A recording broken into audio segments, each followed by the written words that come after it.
அது அப்படி இல்ல. அந்த மகமாயி தன்னுடைய உருவத்துல எப்பவும் தரிசனம் கொடுக்க மாட்டா. கொடுத்தாலும் அது நமக்கு தெரியறதில்ல. மனசுல திடீர்னு ஒரு யோசனை வரும் இல்லையா, அப்படி சூட்சமமா நமக்கு சொல்லுவா.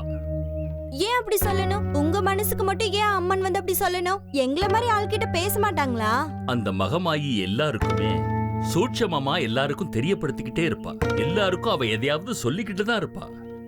ஆனா ஜனங்க மனசு சஞ்சலப்படும். அவங்க வேலையிலேயே அவங்க குறியா இருக்கிறதுனால அந்த தாய் சொல்றத அவங்க காதுல கேட்கறதில்ல. நம்ம மனச நாம ஒருநிலைப்படுத்தி வச்சிருந்தா அந்த தாய் பேசுற 1-2 வார்த்தைகள் கூட நம்ம காதுல வந்து விழும். அப்படியா? அப்படின்னா நானும் கண்ணை மூடிட்டு அந்த அம்மனை நினைச்சு தியானம் பண்றேன். எனக்கும் ஏதாவது சொல்றாளான்னு கேட்டுக்கிறேனே. அப்படியெல்லாம் ஒரு தடவை பண்றதுனால எதுவும் நடக்காது குழந்தை. அதுக்கு பல நாள் ஆகும். சொல்ல முடியாது. அவளா தானா உன் முன்னாடி வந்து நிக்கலாம். யாருக்கு தெரியும்?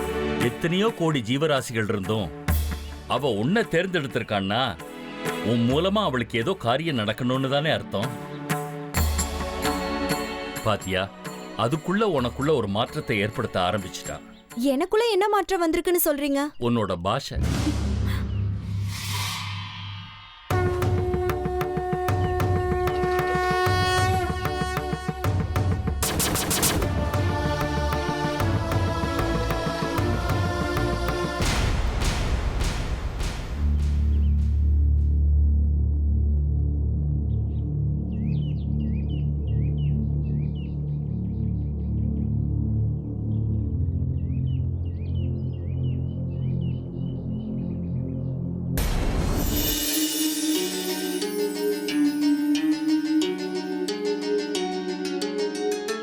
யார் நீங்க? என்ன தெரியாதா உனக்கு? எங்கேயோ பார்த்த ஞாபகம். நல்லா ஞாபகப்படுத்தி பாரு, ஞாபகம் வரும்.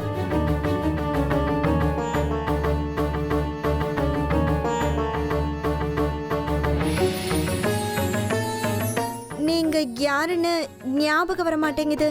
சரி போகட்டும், விடு. காலம் வரும்போது எல்லாம் உனக்கு ஞாபகத்துக்கு வரும். அது வரைக்கும் நீ உன்னுடைய வேலையை செஞ்சுக்கிட்டே இரு. என்னோட வேலையா? எனக்கு என்ன வேலை இருக்கு? நிறைய இருக்கு. போக போக ஒவ்வொன்னா உனக்கே புரிய வரும். எனக்கு பெருசா எதுவும் தெரியாது. நான் படிச்சவ கிடையாது. எந்த வசதியும் இல்லாம வாழ்ந்தவ நானு. அங்க என்ன செஞ்சுக்கிட்டு இருந்த? எங்க ஊரு வெயில் காத்த மாரியம்மன் கோவில் முன்னாடி பெருக்கி சுத்தம் பண்ணி தண்ணி தெளிச்சு கோலம் போட்டு விளக்கேத்துவேன். அம்மனுடைய கோவில்லையும் போய் அதையே பண்ணு. அம்மனோட கோவில்ல பண்ணவா? யாரும் எதுவும் சொல்ல மாட்டாங்களா? அம்மனுக்கு சேவை செஞ்சா யாரு என்ன சொல்லுவாங்க? ஒருவேளை யாராவது வந்து கேட்டாங்கன்னா நான் சொன்னேன்னு அவங்களுக்கு சொல்லு. நீங்கன்னா யாரு? அந்த மகமாயி அம்மன் சொன்னான்னு சொல்லு. இது அந்த மகமாயி உனக்கு கொடுக்கிற முதல் வேலை. சரிங்க, நீங்க சொன்னதை நான் செய்யறேன். மகமாயியான அந்த அம்மன் சில வேலைகளை சொல்லி செய்ய வைப்பா, இன்னும் சில வேலைகளை சொல்லாமலே செய்ய வைப்பா.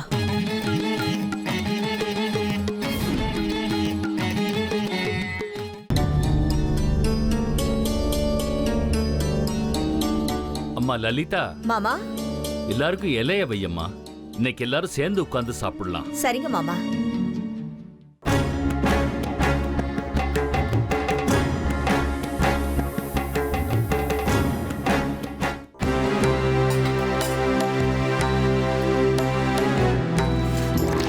வா குழந்தை, நீயும் உட்காரு.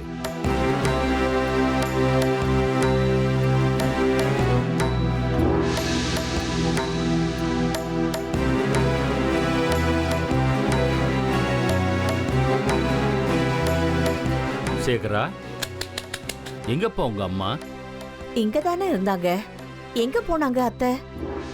எத்தனை வருஷங்களாச்சுப்பா நாமெல்லாம் இப்படி உட்கார்ந்து சாப்பிட்டு. கூப்பிடுப்பா உன் அம்மாவை, சேர்ந்து உட்கார்ந்து சாப்பிடலாம்.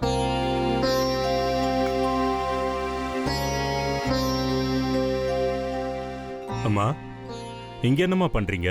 அங்க எல்லாரும் உங்களுக்காக தான் சாப்பிடாம காத்துக்கிட்டு இருக்கோம். வாங்க. நான் வர மாட்டேன். நீங்க எல்லாரும் சாப்பிடுங்க. என்னம்மா சொல்றீங்க? என்னாச்சு? ஏன் சாப்பிட மாட்டேன்னு சொல்றீங்க? அவர் கூட்டிக்கிட்டு வந்திருக்கிற பொண்ணு என்ன ஜாதியோ என்ன கதையோ, செத்தவங்க வீட்டு வாசம் முன்னாடி மோளை அடிக்கிறவனோட பொண்ணு. அப்படிப்பட்டவ கூட நான் உட்காந்து சாப்பிடணுமா? எனக்கு அவ நம்ம வீட்டுக்குள்ள இருக்கிறதே பிடிக்கல. அதுக்காக கழுத்தை பிடிச்சு வெளியே தள்ளவா முடியும்? அப்பா தானே அவளை கூட்டிட்டு வந்திருக்காரு. அப்பா கிட்ட நம்ம இதெல்லாம் சொல்ல முடியுமா? அதுக்குன்னு நம்ம ஆச்சாரத்தை எல்லாம் தூக்கி வெளியே எறியணுமா? ராஜலக்ஷ்மி, என்ன இது சின்ன குழந்தை மாதிரி அடம் பிடிச்சுக்கிட்டு இருக்க? எல்லாரும் உட்கார்ந்துருக்காங்க, சாப்பிடவா? வரமாட்டேன். அந்த கோலம் கெட்டவளோட உட்காந்து நான் சாப்பிட மாட்டேன். அவ குலங்கட்டவன்னு ஏன் நினைக்கிற? அவளும் உன் பேத்தி சுந்தரின்னு நினைச்சுக்க. சுந்தரி இருந்திருந்தா இப்படியா நடந்திருப்ப? சுந்தரி நம்ம வீட்டு பொண்ணுங்க, அவளையே இழுக்கிறீங்க. அவளும் இவளும் ஒன்னாயிடுவாளா? சில விஷயங்களை என்னால வெளிப்படையா சொல்ல முடியாது. இருந்தாலும் சூட்சுமமா சொல்றேன். எல்லாரும் இவளை சுந்தரின்னு நினைச்சுக்கோங்க. அவளை எப்படி பாசமா பாத்துக்கிட்டீங்களோ அதே மாதிரி இவளையும் பாத்துக்கோங்க. நல்லா இருக்குங்க நீங்க சொல்றது. அன்பும் பாசமும் வற்புறுத்தி வர்றதில்ல. அந்த அம்மனுடைய உபாசகரா இருந்த நீங்களே இப்படி பேசலாமா? ஆச்சாரம், அனுஷ்டானம், மடி இதெல்லாம் பொய்யா? இல்ல, அது எதுவுமே பொய் இல்ல. ஆச்சாரம், அனுஷ்டானம், மடி அப்படின்னு சொல்லிக்கிட்டு இப்ப நீ செஞ்சுக்கிட்டு இருக்க பாரு, இதுதான் பொய். நம்ம பேத்தி நம்ம எல்லாரையும் விட்டுட்டு போயிட்டா. அவ போன வேதனையில இருந்து இன்னும் நாங்க மீளல. அதுக்குள்ள அவ இடத்துல தயவு செஞ்சு இவளை கொண்டாந்து உட்கார வச்சிடாதீங்க. சுந்தரி அந்த அம்மனுக்கு விரோதியா இருந்தா, நீங்க எல்லாம் அவ அந்த அம்மனுக்கு பக்தியா இருக்கணும்னு ஆசைப்பட்டீங்க. ஆனா அவ மாறவே இல்லை. இவ அந்த அம்மனோட பக்த. ஆனா சுந்தரியோட உருவம் இல்ல. அதுக்கு தாங்க சுந்தரிய பாக்குற மாதிரி இவளை பாருன்னு எங்க யாரையும் வற்புறுத்தாதீங்க. சரி, என் வார்த்தைக்கு மதிப்பு கொடுக்கறதா இருந்தா, என் மேல உனக்கு மரியாதை இருந்தா வா, சேர்ந்து உட்கார்ந்து சாப்பிடலாம். அது எதுவுமே இல்லைன்னா நீ வர வேண்டியதில்லை. சேகரா, வா.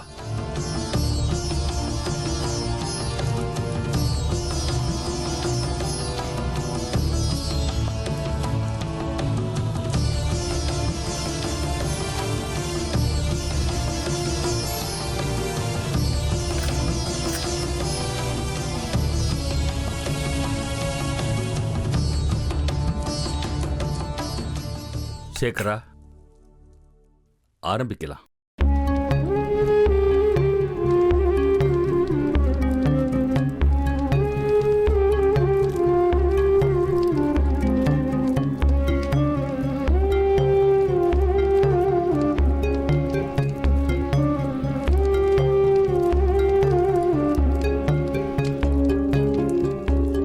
அமிர்தஸ்தோ அமிர்த சரணமிஸ்தோ ஸ்வாகா.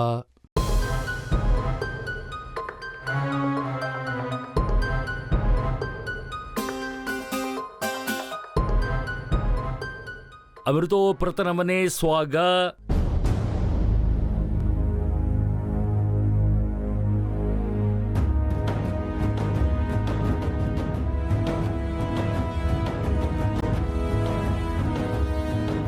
ಅಮೃತೋ ಪ್ರತನವಸೆ ಸ್ವಾಗ.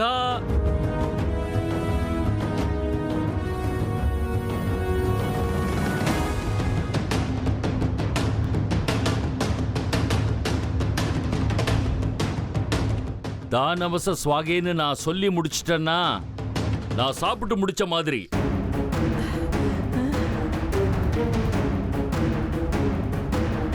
மறுபடியும் ராத்திரி வரைக்கும் சாப்பிட மாட்டேன்.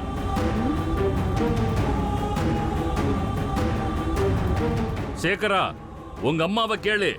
சாப்பிட்டு முடிச்ச உடனே சொல்ல வேண்டிய மந்திரத்தை நான் சொல்லிடவா?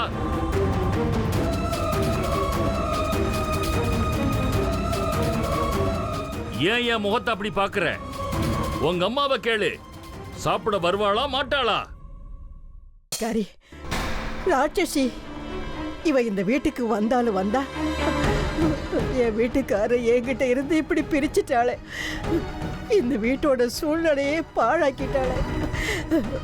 இவன் நல்லா இருக்க மாட்டா.